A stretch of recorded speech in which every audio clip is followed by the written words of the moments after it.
kesayangan, apa kabar? Semoga kamu dalam kondisi sehat, bahagia, dan penuh cinta ya.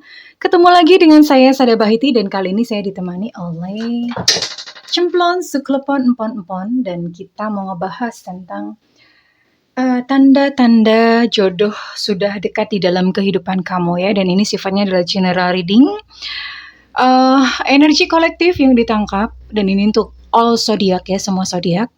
Sebelum saya bacakan kartunya, nanti saya akan sampaikan sedikit tentang yang namanya jodoh ya.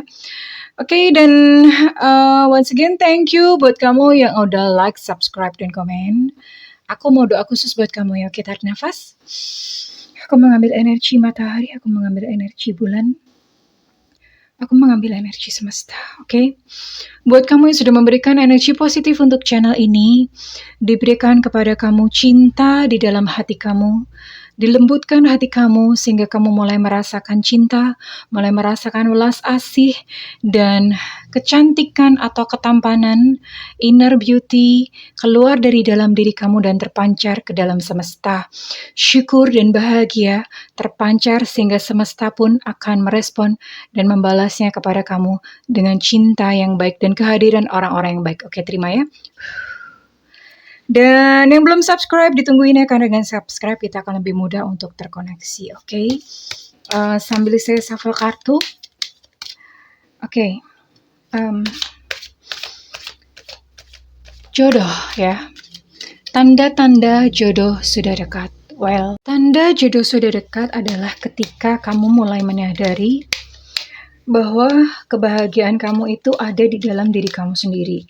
Tanda-tandanya adalah ketika kamu sudah bisa menerima dan bahagia bahwa being single is okay, artinya bahwa tidak menikah pun atau tidak jodoh datang atau tidak datang itu satu hal yang biasa, tidak ada efeknya sama sekali. Mengapa demikian? Karena itu berarti bahwa kebahagiaan sudah terletak di dalam diri kamu sendiri, bukan tergantung kepada orang lain. Ya, seseorang yang sudah nyaman dengan dirinya sendiri, yang sudah bahagia dengan dirinya sendiri, itu terlihat sangat menarik ya.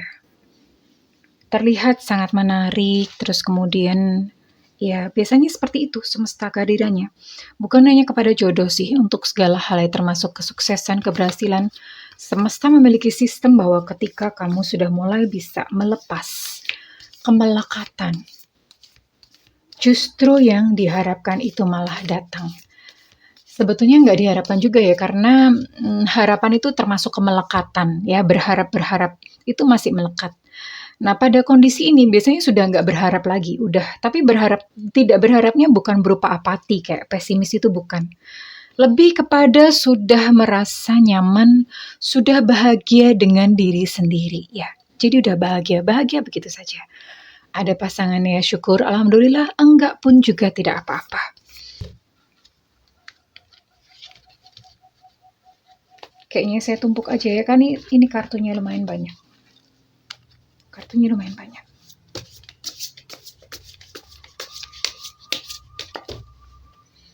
Saya tumpuk saja.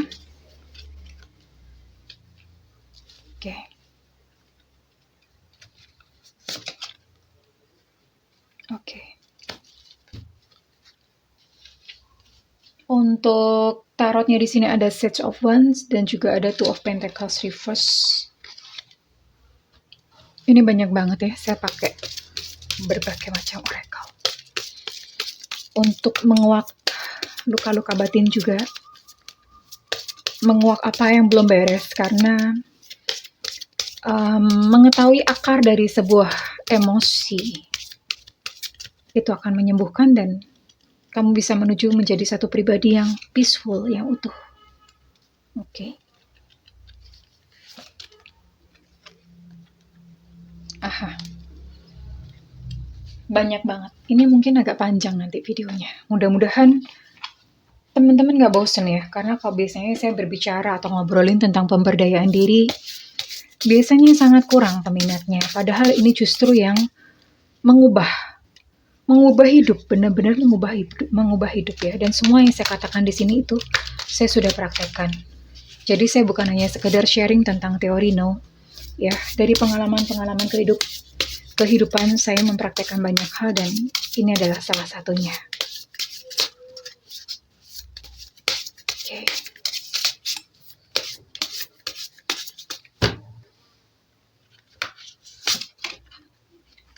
Oke.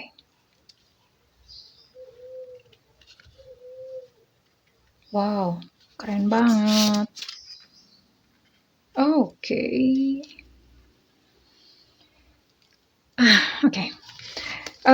Di sini ada Six of Wands dan Two of Pentacles. Six of Wands. Jodoh mulai mendekat ketika kamu sudah mulai memegang kendali dalam hidupmu sendiri, ya. Memegang kendali itu artinya bahwa you in charge, kamu itu berkuasa atas kebahagiaan kamu sendiri. Kamu bahagia dengan dirimu sendiri, artinya apa? Kamu sendirian pun itu kamu bahagia. Sendirian pun kamu either mau ada pasangan ataupun enggak ada pasangan itu sama saja. Kenapa demikian? Karena kebahagiaan kamu itu tidak tergantung kepada orang lain. Kamu sudah bisa bahagia dengan diri sendiri, ya. Sendiri pun itu sudah bisa bahagia. Kenapa demikian? Karena pada kondisi ini kamu sudah merasa utuh, ya. Sudah merasa utuh. Nah, sekali lagi bahwa bahasa semesta adalah bahasa rasa. Apa yang kita rasakan, apa yang kita pancarkan itu menghasilkan gelombang elektromagnetik. Bisa diukur dengan namanya EEG, ada alatnya namanya EEG. Itu menghasilkan gelombang elektromagnetik rasa, ya. Pikiran juga bisa menghasilkan gelombang elektromagnetik, tapi perasaan rasa itu lebih kuat. Dan ketika kamu mengirimkan sinyal kepada semesta bahwa diri kamu sudah utuh, aku sudah utuh, sudah bahagia, maka semesta pun merespon dan mengembalikan realita kita berdasarkan pesan yang disampaikan, yaitu utuh. Dan ketika utuh, maka seseorang itu datang dengan sendirinya, ya. That's why orang-orang yang sudah bisa bahagia dengan dirinya sendiri itu terlihat menarik, ya. Energinya kerasa. Energinya cantik, ganteng, seperti itu. Nah, berbeda ketika kamu masih menggantungkan kebahagiaan terhadap orang lain. Masih membutuhkan orang lain untuk bahagia. Kamu nelongso kalau sendirian. Dan kamu baru bisa bahagia ketika kamu memiliki pasangan. Nah, kondisi seperti ini, ketika kamu dalam kondisi tidak memiliki pasangan, ada rasa kesepian di dalam hati kamu. Dan kemudian rasa kesepian itulah yang dipancarkan ke semesta, memberitahukan kepada semesta bahwa kamu kekurangan, kamu tidak utuh. Kamu merasa sepi. Nah, kesepian itu ditangkap oleh semesta dengan energi atau dengan getaran atau gelombang yang sama. Dan kemudian itu dikembalikan kepada diri kita sendiri dan menjadi realita kita. Akhirnya apa? Seseorang yang kesepian begitu panjang, dia akan kesepian terus-menerus, ya. Karena memang seperti itulah sistem di dalam semesta yang orang tidak banyak tahu, mungkin, ya. Orang tidak banyak tahu. Ini prinsip seperti ini ada di dalam buku Divine Matrix punyanya karangannya Greg Braden. Your feeling is your prayer. Rasamu adalah doamu, oke? Dan tanda-tanda kedua, jika jodoh sudah dekat. Pada titik ini kamu sudah berhasil menata keuangan. Apa hubungannya sih, Kak, menata keuangan dengan jodoh? Menata keuangan itu saya tidak berbicara tentang misalnya kayak berlimpah-limpah, kaya raya, tajir melintir, kiwir-kiwir. Bukan seperti itu juga gitu, ya. Seberapa pun yang kamu punya, itu kamu sudah mulai bisa menata dengan bijaksana. Kenapa? Ketika sudah berhasil menata keuangan, jodoh itu sudah dekat karena kamu sudah bisa menguasai keinginan diri, ya. Keinginan diri. Biasanya seseorang yang hatinya masih kosong, itu dia akan mengisi dirinya dengan barang-barang, mengisi dirinya dengan orang, ya. Salah satunya ciri-cirinya adalah orang yang hatinya kosong. Salah satunya adalah dia punya banyak keinginan, pengen beli ini, pengen beli itu, boros, tidak bisa menguasai diri, ya. Itu karena ada kekosongan di dalam hatinya. Prinsipnya adalah hatinya kosong, maka dia akan mengisinya, barang-barang dan uang. Yang kedua, mengisi dengan uang, mengisi dengan orang, kok uang sih? Mengisi dengan orang. Akhirnya siapapun yang datang di dalam kehidupan kamu, itu kayak udah sikat aja gitu. Perkara hasilnya nanti gimana terserah, sikat aja. Why? Kenapa? Karena kekosongan itu perlu diisi. Jadi ketika dia melihat ada kayak semacam orang nganggur atau barang nganggur, itu dia akan segera memasukkannya. Karena feeling complete-nya atau merasa utuhnya itu tadi berdasarkan faktor eksternal gitu ya. Salah satunya ini tadi. Nah, seseorang sudah bisa menata keuangannya.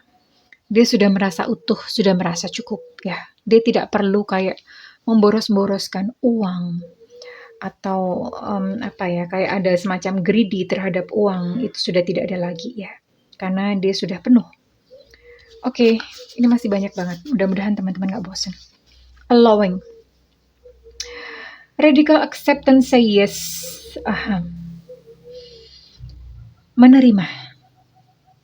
Menerima bahwa kamu sekarang, mungkin kalau beberapa teman yang merasa kesepian itu diterima saja, tidak perlu ditolak. Iya, diakui kayak omongin bahwa iya aku sedang merasa sepi. Ya, bilang pakai kata-kata merasa, jangan bilang iya aku kesepian. No, itu nanti jadi identitas diri.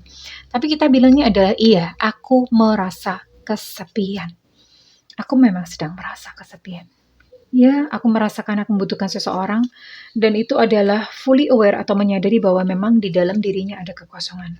So, diterima saja kondisi tersebut mengalir ya. Kenapa demikian? Karena pada saat titik sudah berada di dalam acceptance atau penerimaan, itu ego tiarap. Ego tiarap artinya itu kayak misalnya bahasanya kayak semacam ikhlas ya. Itu udah ikhlas, sudah nyerah. Iya, aku ngerasain kok. Iya, gitu ya. Itu udah langsung dia word. Ini keren banget. You are love itself. Kamu itu adalah cinta sendiri. Jadi ketika kamu menyadari bahwa diri kamu itu adalah cinta, kamu tidak memerlukan cinta dari luar kok. Cinta itu bukan diambil dari luar, tapi cinta itu tumbuh dari dalam. Mekar dari dalam, ya. Keluar sendiri dari dalam, dan ketika cinta dari dalam diri kamu itu meluap, maka itu akan menarik cinta yang setipe atau yang sejenis ya, yang murni, yang pure, yang indah. Tapi jika kamu masih terus-menerus untuk mendownload cinta dari luar, ini ciri-cirinya adalah, kenapa kok dia nggak mencintai aku? Kak, gimana caranya supaya dicintai orang? Orang pada fase ini, ciri-cirinya dia akan minta pengasihan. Kak, gimana caranya? Minta jimat, minta apa? Itu masih berada di ciri-ciri gini. Mendownload cinta itu dari luar. Dia tidak paham bahwa dirinya sendiri sebetulnya adalah cinta. Ya. Dan orang yang berada pada fase bahwa dia mengerti dirinya adalah cinta, itu kayak seolah-olah, saya sering bilang dalam video, menjadi pusaran cinta. Nah, kalau menjadi pusaran cinta, itu kan akan muter-muter ya, otomatis muter-muter itu akan menarik cinta-cinta yang indah, yang sesuai dengan kualitas jiwa, sesuai dengan kualitas dirinya. Tapi kalau misalnya masih download dari luar, nah itu kualitasnya dipertanyakan ya.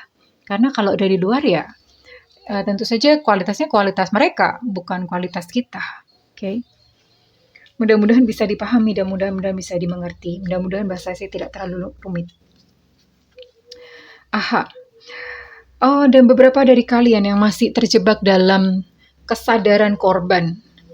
Kesadaran korban itu artinya, ini buat kamu yang mungkin pernah ditinggalin, di ghosting dan segala macam ya. Merasa dizolimi, merasa tidak adil. Aku tuh gak salah apa-apa, dia ninggalin aku ini korban. Nah, tanda-tanda jodoh sudah dekat, yang namanya victim consciousness atau kesadaran korban ini sudah hilang. Sudah tidak ada. Tidak lagi menyalahkan yang di luar. Karena pada titik ini, kita akan menyadari bahwa semuanya itu adalah gambaran atau cerminan dari diri kita sendiri ya. Kita mengundang realita kita sendiri. Prinsipnya seperti itu. Nah, kalau misalnya masih berada dalam kesadaran korban, ini sekalipun ketemu orang pun, itu akan melukai dia lagi, terus begitu sampai dia bisa keluar dari yang namanya kesadaran korban. Ya, itulah karenanya makanya saya jarang mengajarkan untuk meladeni ego seorang korban terzolimi, merasa diperlakukan tidak adil, terus kemudian berharap bahwa yang menyakiti itu kena karma, itu adalah kesadaran korban. Ya, maafkan dia melukai kamu. Ya, maafkan dia melukai kamu dan sadari bahwa kamu pun turut mengundang orang yang melukai kamu tersebut. Sadari itu, bukan melulu menyalahkan pihak luar. Karena segala sesuatunya yang terjadi dalam kehidupan kita adalah kita sendiri yang mengundangnya. Temptation, oke. Ini sepertinya ada satu kartunya tadi. Di sini temptation versus passion. Tidak lagi mudah tergoda ya. Tidak lagi mudah tergoda. Maksudnya tergoda ini saya berbicara tentang about sexually. Ya. Kenapa demikian? Karena ketika seseorang yang mudah tergoda itu once again dia tidak bisa menguasai diri, ya. Dia tidak menguasai diri dan akhirnya menyerah kepada yang namanya ego, nafsu, ya. Menyerah kepada ego, menyerah kepada nafsu. Dan ketika seseorang berada fase ini jauh nih, masih jauh banget. Paling-paling kalau misalnya ketemu dengan orang, ya akhirnya cuma having fun doang. Having fun, having sex, and then leave. Begitu melulu ya, tidak akan pernah ada yang menemukan cinta sejati. Karena kenapa? Memang kebutuhannya ini masih di cakra dasar melulu, masih di cakra seks melulu ya. Temptation, godaannya banyak di sini, masih mudah tergoda. Nah, ketika seseorang yang sudah utuh, tidak mudah tergoda, dia mengerti bahwa kualitas diriku tuh nggak sembarangan. Aku tidak akan memberikan sembarangan diriku ini kepada orang begitu saja. Ya, dia bisa menghargai diri sendiri. Nah, pada saat seseorang pada fase dia bisa menghargai diri sendiri, tidak mudah tergoda, itu adalah satu tanda atau jodoh bahwa jodoh sudah dekat. Oke. Rasa bersalah sudah mulai hilang. Memaafkan diri sendiri, ya. Memaafkan diri sendiri, mulai bisa menerima bahwa oh ya, aku pernah melakukan kesalahan. Oh ya, aku pernah bodoh, aku pernah gagal, aku pernah melakukan kesalahan, tapi itu aku yang dulu. Aku yang sekarang adalah aku yang baru, ya. Jadi mulai bisa memaafkan diri sendiri. Kenapa demikian? Ketika kamu merasa bersalah, maka sebenarnya realita kamu itulah yang menghukum diri kamu sendiri, ya. Mudah-mudahan gak sulit. Buddha kadang-kadang susah menemukan satu bahasa. Ketika kamu memancarkan rasa bersalah, pandangan kamu terhadap kehidupan itu yang akan mengundang realita dalam hidup kamu sendiri. Kamu merasa bersalah, kamu merasa berdosa, wah itu banyak itu. Nanti akan banyak kejadian-kejadian negatif yang akan datang kepada kamu. Kenapa? Kamu kayak seolah-olah mendatangkan hukuman buat diri sendiri. Iya, aku salah. Hukum aku. Seolah-olah berkata seperti itu. Tanpa sadar. Tapi it's system. Ini ada di dalam sistem dan karena itu berhati-hati dengan rasa bersalah. Tanda jodoh sudah dekat adalah kamu sudah mulai enjoy dengan diri kamu sendiri. Kamu melakukan apa yang kamu suka. Kamu nyaman gitu. Kamu melakukan hal-hal yang tidak perlu lagi penilaian orang. Kamu sudah menemukan sesuatu yang buat kamu asik itu dalam dunia kamu sendiri. Memiliki dunia sendiri ya. Terus kemudian di sini kamu sudah mulai bisa, kamu banyak menolong orang. Ini helpful people. Kamu mulai banyak memberikan pertolongan kepada orang ya. Kamu mulai berbagi kasih sayang kepada sekeliling, kepada semesta. Inilah yang namanya pusaran cinta.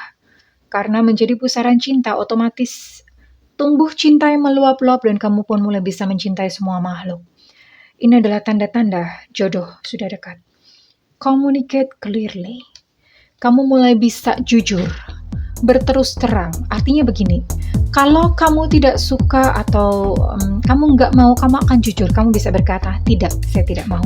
Tidak lagi mengikuti apa kata orang demi menyenangkan orang. Kamu tidak takut menjadi seseorang yang berbeda. Ya, apapun kata orang, kamu akan tetap firm atau tetap bertahan pada jati diri kamu sendiri. Nah, ketika seseorang yang sudah mengerti jati dirinya itu, jodoh akan datang, sudah dekat ya. Jodoh sudah dekat. Kamu kalau mau ngomong iya, ya iya. Kalau merasa tidak, ya tidak. Komunikasinya jelas ya. Bukan di mulut ngomong apa, tapi di dalam hati rasanya enggak. Nah, itu terjadi namanya kontradiksi, ya. Tapi pada titik ini, kamu sudah mulai bisa jujur. Bukan hanya jujur pada diri sendiri, tapi juga jujur terhadap orang lain. Well, kurang lebih ini adalah tanda-tanda jodoh sudah dekat dalam kehidupan kamu. Mudah-mudahan bisa dimengerti semua bahasa saya dan pembahasan saya. Well, siapapun kamu yang sedang menunggu jodoh saat ini, bahagia dan tenang ya. Percaya bahwa ada seseorang yang baik yang ada di depan kamu. Well, oke, jika kamu merasakan manfaat dari video ini, saya minta feedbacknya di kolom komentar. Dan buat kamu yang ingin melakukan personal reading, silakan hubungi nomor yang tertera di kolom deskripsi, tentu saja berbayar. Dan buat kamu yang tidak memiliki budget, silahkan nyalakan loncengnya. Bunda sering banget live. Demi apa? Demi kamu, sayangku ya. Oke, well, thank you semuanya kesayangan yang sudah menonton. Aku berdoa khusus buat kamu, supaya kamu merasa utuh ya. Ketika kamu merasa utuh, yang di dalam tertata, yang di luar akan tertata dengan sendirinya. Selamat menjadi pusaran cinta, sehingga ke dalam hidupmu, kamu akan datang orang-orang yang baik, yang menerimamu apa adanya, yang sayang hanya kepada kamu. I love you kesayangan, bye-bye.